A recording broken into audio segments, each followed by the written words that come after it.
सरकार बनाने में कामयाब हुए। 70 में 67 सीटें कोई सोच सकता है? 70 में 62 सीटें कोई सोच सकता है साहब? तो उसके बाद से विरोधियों को लगा कि नहीं भाई, ये तो जमीन पे जो है वो काम कर रहे हैं, लोग इनसे जुड़ रहे हैं।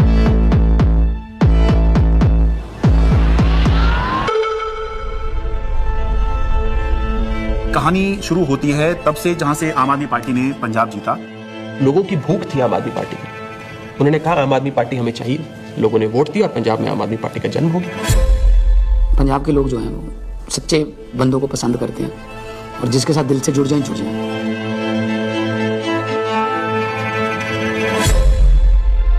आम आदमी पार्टी गुजरात को भविष्य देगी।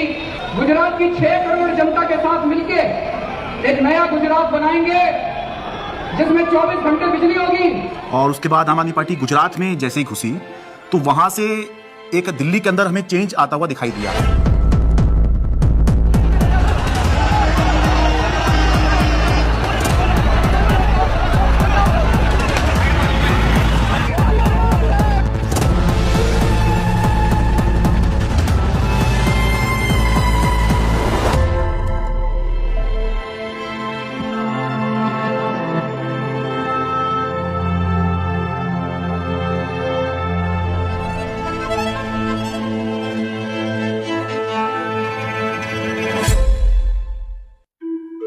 So it started, I think, with the arrest of Satyendra Jain ji, and मुझे लगता है कि ये स्ट्रैटेजी उनकी शायद रही होगी कि जो भी अरविंद केजरीवाल के सिर्फ आईज, ईयर्स, आर्म्स, हैंड्स, जो पूरी टीम है, कि अगर हम उस टीम को डिकैपिटेट कर देंगे तो हो सकता है कि काम रुक जाए। टेबल में बैठे होंगे बीजेपी के 3-4 लोग बड़े बड़े, बोले यार अब केजरीवाल को बेईमान साबित करने का क्या तरीका। किसी ने आइडिया दिया होगा कि कुछ घोटाला, बोले यार कोई घोटाला कैसे, कोई चिपकेगा नहीं इस आदमी पे। दिल्ली के स्वास्थ्य मंत्री सत्येंद्र जैन को ईडी ने हिरासत में लिया। एनफोर्समेंट डायरेक्टरेट ने सबसे पहले अरेस्ट होने वालों में मैं था। ऐसे तो कोई कर्म किए नहीं थे कि जेल चले जाएं। फिर मैंने कहा ऐसे कर्म भी नहीं किए थे मंत्री बन जाए। तो क्योंकि मुझको पूरा केस पता था तो मुझे लगा ठीक है, एजेंसी अगर अरेस्ट कर रही है थोड़े दिन में छूट जाएंगे। Why are they threatened by us? And the answer to me is very clear. आम आदमी पार्टी केवल एक सरकार या 10 नेताओं की पार्टी नहीं है। आम आदमी पार्टी एक सोच है। तब तक जो भी गिरफ्तार होते थे, पॉलिटिकल लोग भी जो गिरफ्तार होते थे, महीने में, 2 महीने में, 3 महीने में निकल के आ जाते थे।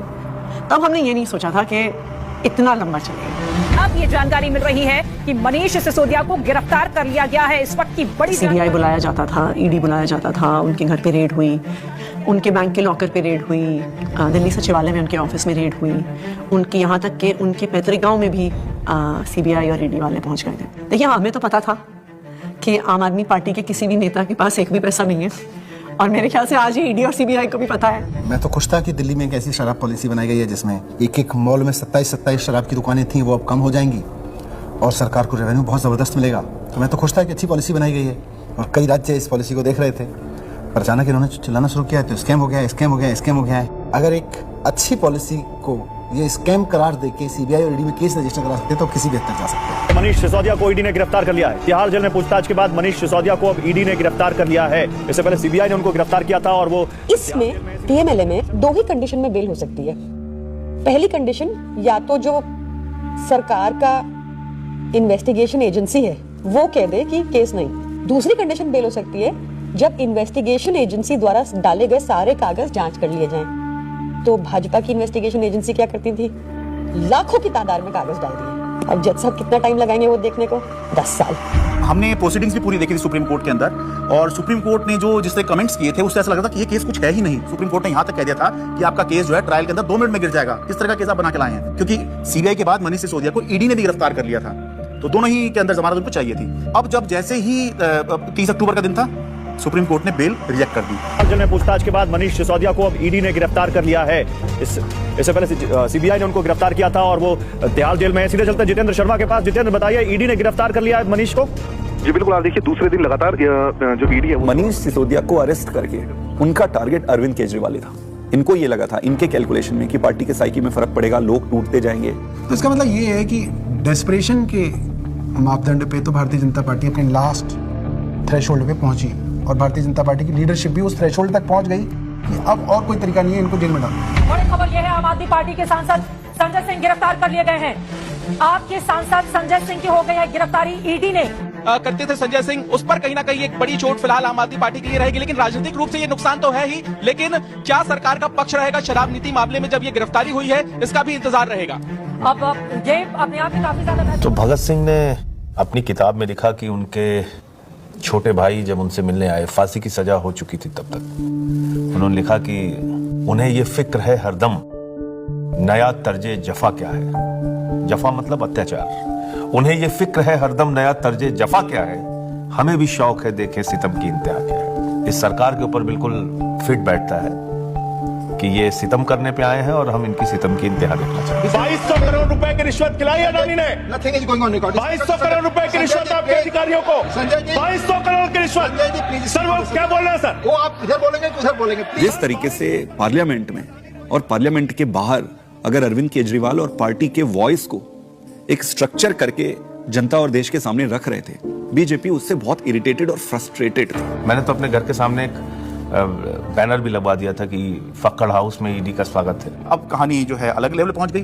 अरविंद केजरीवाल भी बात समझ रहे थे कि जब एक के बाद एक नोटिस आ रहे हैं तो देर सवेर ईडी जो है उनको गिरफ्तार करने आएगी। हमारा एक व्हाट्सएप ग्रुप है पार्टी की लीडरशिप का, जिसमें एक खबर आई थी कि ईडी वाले अरविंद जी के घर पहुंच गए हैं सिक्स फ्लैग स्टाफ रोड पे। एंड मुझे याद है मैंने ओबरॉय के फ्लाईओवर के नीचे से फिर हमने गाड़ी का यू टर्न लिया था और फिर सिक्स फ्लैग स्टाफ रोड जो सिविल लाइंस में है वहाँ पे पहुंचे थे। मुझसे पहले सौरभ भारद्वाज पहुंचे थे वहाँ पे। इतने में उन्होंने बैरिकेडिंग दोनों तरफ कर दी, बट मैं बैरिकेडिंग से पहले ही जो है वो अंदर पहुंच गया था। मैं तो मेरे को अंदर से किसी का मैसेज आया, which was very very sad thing to imagine. Arvind Kejriwal ji अपना बैग पैक कर रहे हैं और एक मुख्यमंत्री अपने घर में ही ऐसा है, आप सोचिए। और वहाँ जो पुलिस खड़ी है वो उसके लिए नहीं खड़ी है, वो इसलिए खड़ी है कि किसी और को आने नहीं देंगे। उसके यहाँ जो ईडी के जो अफसर हैं वो उसको कह रहे हैं कि अब आप बैग पैक कर लो, आपको अरेस्ट कर रहे हैं। ईडी दफ्तर ले जाया जा रहा है अरविंद केजरीवाल को। इस वक्त की बड़ी खबर, बड़ा अपडेट, अरविंद केजरीवाल को ईडी ने गिरफ्तार किया है और ईडी दफ्तर उनको ले जाया जा रहा है। जिस तरीके से अब दिल्ली के मुख्यमंत्री अरविंद केजरीवाल को ईडी दफ्तर ले जाने की तैयारी की जा रही है और ये माना जा रहा है कि अब ईडी दफ्तर में उनसे पूछताछ होगी और उनके सामने। जब से मैं जर्नलिस्ट बना हूं 17 साल से, मैंने नहीं देखा किसी सिटिंग चीफ मिनिस्टर को अरेस्ट किया गया हो। तो मेरे मन में एक बात अंदर से आई कि पार्टी खत्म नहीं होने दी, सरकार नहीं खत्म होने दी। तो उस समय जो बाहर थे, जैसे संदीप पाठक बाहर थे जो संगठन के काम देखते हैं, हमारे जो कैबिनेट के जो साथी थे, आतिशी थी, सौरभ भारद्वाज थे, हमारे सोशल मीडिया के जैस्मिन थे। तो फिर हम सब लोग हमारे घर पे ही हमने सबको बोला, सब लोग हम लोग वहीं धीरे धीरे वहीं गैदर हुए। अब ये देश को बचाने की लड़ाई है, तानाशाही के खिलाफ लड़ाई है और सभी मिलकर के लड़ेंगे और इस लड़ाई को जीतेंगे। कल 10 बजे भारतीय जनता पार्टी के मुख्यालय पर हम इसके खिलाफ प्रोटेस्ट शुरू करेंगे।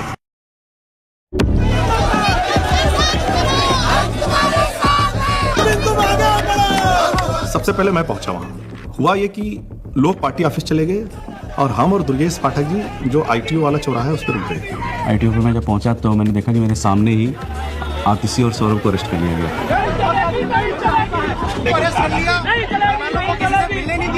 कोई वहाँ पे प्रोटेस्ट करने आता, 4 लोग सड़क पे बैठते, 4 लोगों को बस में बिठाते, बस भेजते।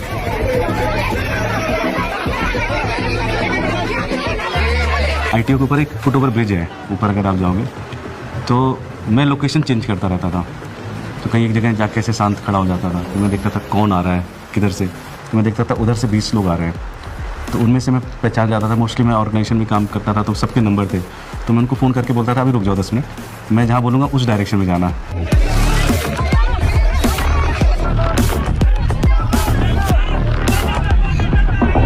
कोई एक डिक्टेटोरियल लीडर है और वो चुनाव से पहले सारे ऑपोजिशन के नेताओं को गिरफ्तार करा लेता है और फिर कहता है कि जी मुझे तो 99% वोट्स आ गए, मैं popularly and democratically elected leader हूँ। Can I have water? इसको इधर रख सकते हैं बगल में, इस टेबल को इधर रखिए। 2013 में सबसे पहले लोगों ने हमें वोट क्यों दिया? हम तो कुछ भी नहीं थे, कभी कहीं सरकार नहीं चलाई थी, हम तो ये भी नहीं कह सकते थे हमने ये काम करके दिखा दिया हमें वोट दो। अन्ना आंदोलन किया था, तो अन्ना आंदोलन में लोगों ने देखा ये लड़के बड़े ईमानदार हैं, देशभक्त हैं, जिद्दी हैं, किसी चीज़ पे अड़ जाए तो करके रहते हैं। ये क्वालिटीज़ जनता को हमारी पसंद आई। इस क्वालिटी को वो ख़त्म करना चाहती थी बीजेपी। तो उन्होंने कीचड़ फेंकना चालू किया, करप्शन किया, केजरीवाल ने पैसे खाए, एक ताना बना बुना गया, लोगों को ज़बरदस्ती करके स्टेटमेंट्स दिलवाए गए, प्रेशराइज कर करके हमारे खिलाफ झूठे बयान दिलवाए गए। लेकिन कुदरत तो कुदरत है, ये क्या है, बीजेपी कुछ नहीं है कुदरत के सामने।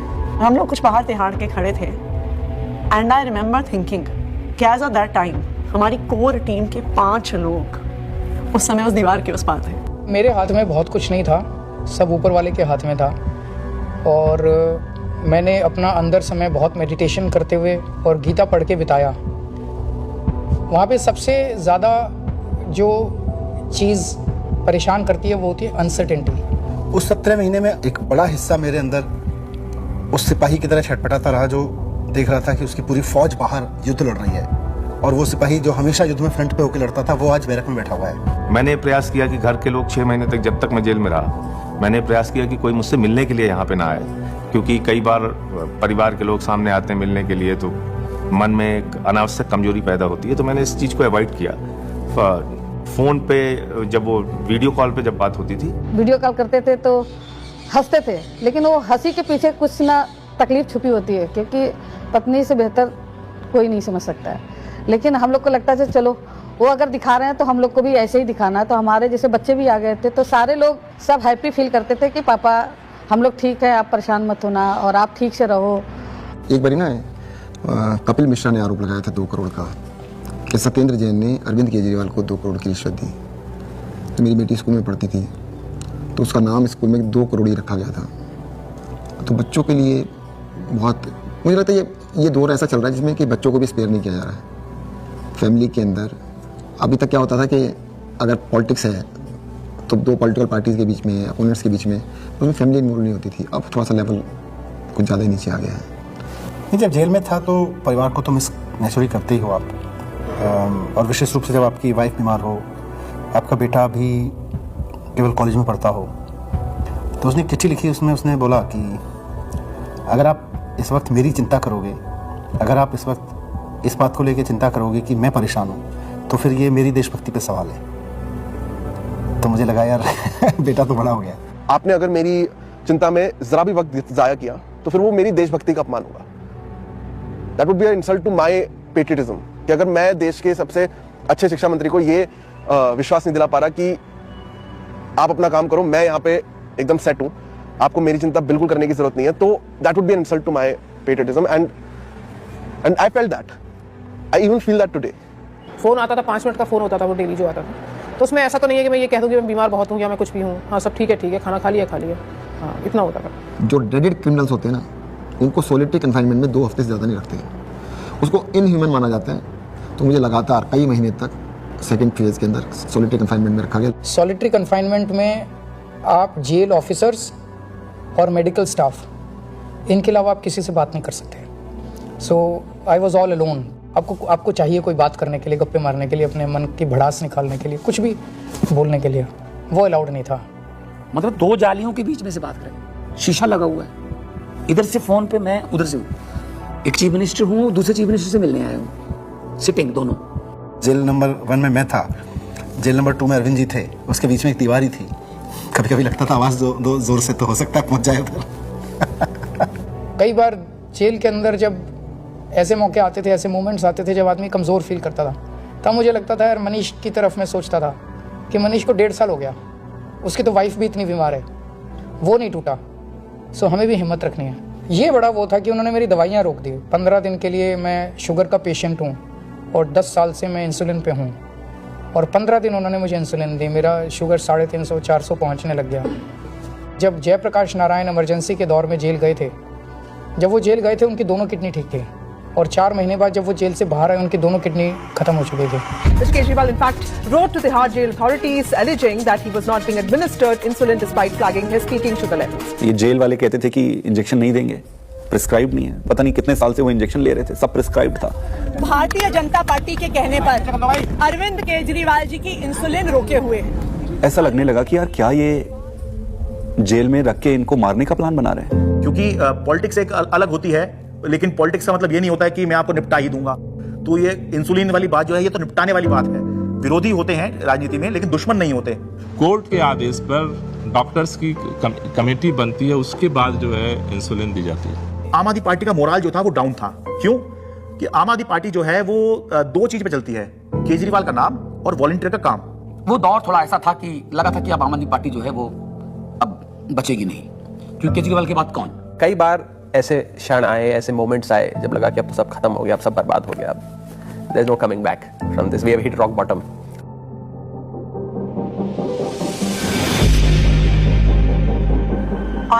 I really admire her for her strength. वो खुद पब्लिक डोमेन में आई पहली बार। मुझे लगता है कि शायद रामलीला मैदान में जब उन्होंने बोला होगा, that was probably the first time that she ever gave a political speech. सभी भाइयों, बहनों, माताओं, बुजुर्गों, आप सभी को मेरी राम नाम। अच्छा, ओके। मेरे को तो समझ नहीं आ रहा था अरविंद कैसे संभालते हैं। मैं तो बार बार यही सोचती थी कि वो तो हमेशा इसी उसमें रहते हैं, it's such a turmoil, it is not easy. मेरी पत्नी ने आज तक कभी पॉलिटिक्स में पार्टिसिपेट नहीं किया था, कभी वो सामने नहीं आई, आपने कभी उनको नहीं देखा होगा, वो हमेशा शी एंकर्स द हाउस। लेकिन इस दौरान मजबूरी में उन्हें बाहर आना पड़ा, सामने आना पड़ा। कुछ प्लानिंग नहीं थी, इट्स जस्ट दैट कि मैं अरविंद जी से मिलने गई, उन्होंने कहा कि ये मेरा मैसेज पार्टी तक दे दो, क्योंकि ये एप्रीहेंडेड की पार्टी में तो बड़ी खलबली जो भी है, उन्होंने एक मैसेज दिया और उस मैसेज की मैंने एक वीडियो रिलीज कर दी, अरविंद जी का मैसेज। तो वो स्लोली शायद एक एंकरिंग हो गई मेरी, और मेरा एक रोल डिफाइन हो गया, मेरी एक जिम्मेदारी डिफाइन हो गई। और जिस तरह से वो सारे पार्टी के सीनियर लीडर्स से, चाहे वो पंजाब के थे, चाहे वो देश भर के दूसरे राज्यों के थे, चाहे वो दिल्ली के थे, सबसे मिल रही थी, सबको हौसला दे रही थी और सबको एकजुट रखा उन्होंने, वो मुझे लगता है कि काफ़ी काबिल तारीफ है। उनके साथ जो है विधायकों की मीटिंग कराई गई ताकि सबका भरोसा बना रहे कि हाँ, घबराने की जरूरत नहीं है, अभी भी सब कुछ ठीक है। तो वो संवाद पार्षदों के साथ में, विधायकों के साथ में, मंत्रियों के साथ में, सांसदों के साथ में, ये सब सुनीता केजरीवाल ने ये सब किया। मुझे याद आ रहा है कि मार्च के शायद आखिरी दिन रहा होगा, दिल्ली के अंदर रामलीला मैदान में इंडिया ब्लॉक की एक बड़ी रैली हुई, और वो रैली इसलिए हुई कि एक तरफ अरविंद केजरीवाल को गिरफ्तार किया था, मौजूदा मुख्यमंत्री को गिरफ्तार किया था, देश में ऐसा पहली बार हुआ। दूसरी तरफ झारखंड के मुख्यमंत्री हुआ करते थे, उनको गिरफ्तार किया गया था। तो दिल्ली में आम आदमी पार्टी ने इसकी अगुवाई करी, इंडिया ब्लॉक की रैली की, और रामलीला मैदान में बड़ी रैली हुई। और उस रैली का जो अचीवमेंट था कि इंडिया ब्लॉक के सारे बड़े नेता उस एक मंच पर आ गए, अपनी सारी जितनी भी उनकी आपसी विवाद हैं, आपसी मतभेद हैं, जो होता है, होगा भी, पहले भी था, आगे भी होगा, लेकिन उसके बावजूद भी जब अरविंद केजरीवाल की गिरफ्तारी का मुद्दा था, तो उसको लेकर सोनिया गांधी, प्रियंका गांधी, राहुल गांधी, ये तीनों जो हैं उस दिन इंडिया ब्लॉक की रैली में आए, और सारे बड़े नेता जितने गठबंधन में हैं, चाहे वो अखिलेश यादव हों, शरद पवार हों, और उससे जो है एक माहौल बना कि बीजेपी से लड़ने के लिए, या बाद में बीजेपी ने जब ये इंडिया गठबंधन बनते देखा तो एनडीए भी कहना शुरू कर दिया, उससे पहले बीजेपी ही चल रही थी। एनडीए से लड़ने के लिए एक इंडिया ब्लॉक जो है वो अब बन गया है, जिसमें मिलके जो है बीजेपी को चुनौती दे सकते हैं। भारतीय जनता पार्टी इसलिए इस मॉरल वॉर को हार गई क्योंकि हमारे तमाम नेताओं के गिरफ्तार होने के बावजूद भी हम एक दिन भी डिफेंसिव नहीं थे। ये जेल भेज दें, कितने मुकदमे हमारे पे रोज चल रहे हैं, कोर्ट की तारीख आती है, जाते हैं, भुगतते हैं, पुलिस वाले आते रहते हैं, एसएचओ बदलते रहते हैं, रोज मुकदमे होते रहे। आम आदमी पार्टी का जो डीएनए है वो भारतीय जनता पार्टी के आगे झुकेगा नहीं, दबेगा नहीं, रुकेगा नहीं, और आम आदमी पार्टी इसीलिए जिंदा है। एक अहम मुकाम जो था इस संघर्ष का तब आया जब अचानक से 2 अप्रैल को सुप्रीम कोर्ट ने संजय सिंह को जमानत दे दी। संजय सिंह को जमानत मिल गई है, आम आदमी पार्टी के सांसद संजय सिंह को जमानत मिल गई। जश्न का वक्त नहीं है, जंग का वक्त है। संघर्ष के लिए तैयार हो जाओ, जम के लड़ेंगे और लड़ेंगे। That was the time at which I felt कि शायद हमारी इमोशंस बाहर निकल कर आई। एंड जिस दिन मनीष जी की बेल हुई थी, और मुझे याद है उस दिन I was at a school inauguration. I am not very prone to being, मैं बहुत ऐसे इमोशनल व्यक्ति नहीं हूँ, पर उस दिन तो मैं स्टेज पर ही रोने लग गई थी। मैं एक पब्लिक उसमें थी, इनॉग्रेशन में थी। मनीष सिसोदिया को सुप्रीम कोर्ट से जमानत। इन्होंने स्टडी तो पूरा किया और उन्होंने सीढ़ी भी ठीक बनाई थी, बट वो सीढ़ियाँ ना, इसको ये नहीं पता था कि सारे केजरीवाल के रंग में रंगे हुए। डिले किया जा रहा है, डिले पर डिले, वो मनीष सिसोदिया की तरफ से नहीं, जब बल्कि प्रक्रियागत है। और तुमने सारे के सारे रिसोर्सेज यूज कर डाले, तुमने ईडी यूज कर डाला, तुमने सीबीआई यूज कर डाली, एसीबी यूज कर डाली, विजिलेंस यूज कर डाला, दिल्ली पुलिस यूज कर डाली, सारा मीडिया का नैरेटिव यूज कर डाला, पूरी पावर तुमने, मतलब कितनी गन पावर है बीजेपी की, आपने सब कुछ यूज करके इन सारे लीडर्स को अरेस्ट कर लिया। उसका रिजल्टेंट क्या है? 0। आम आदमी पार्टी के पूर्व मंत्री और वरिष्ठ नेता सत्येंद्र जैन को आखिर दिल्ली के राउज एवेन्यू कोर्ट से जमानत मिल गई है।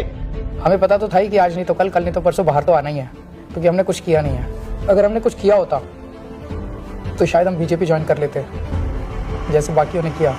अरविंद केजरीवाल को जमानत मिल गई है। जिस खबर का इंतजार आम आदमी पार्टी के नेता कार्यकर्ता लंबे वक्त से कर रहे थे, वो खबर आ चुकी है। अरविंद केजरीवाल को जमानत मिल गई है। अभी की बहुत बड़ी खबर, दरअसल अदालत तो ये इलेक्शन डिफाइन करेगा कि आम आदमी पार्टी कहां जाएगी, और अगर ये इलेक्शन अरविंद केजरीवाल जीतते हैं तो वो उस लीग में आ जाएंगे जहां पर ये चर्चा होने लग जाएगी कि अगर 2029 में लोकसभा का चुनाव होगा तो क्या अरविंद केजरीवाल प्रधानमंत्री का एक चेहरा हो सकते हैं, वो चर्चा होगी। नहीं, मैं कभी अपने आप को ऐसे नहीं सोचता कि मैं कभी पीएम बनूंगा, या कभी ऐसे भी नहीं सोचा था कि मैं सीएम बनूंगा।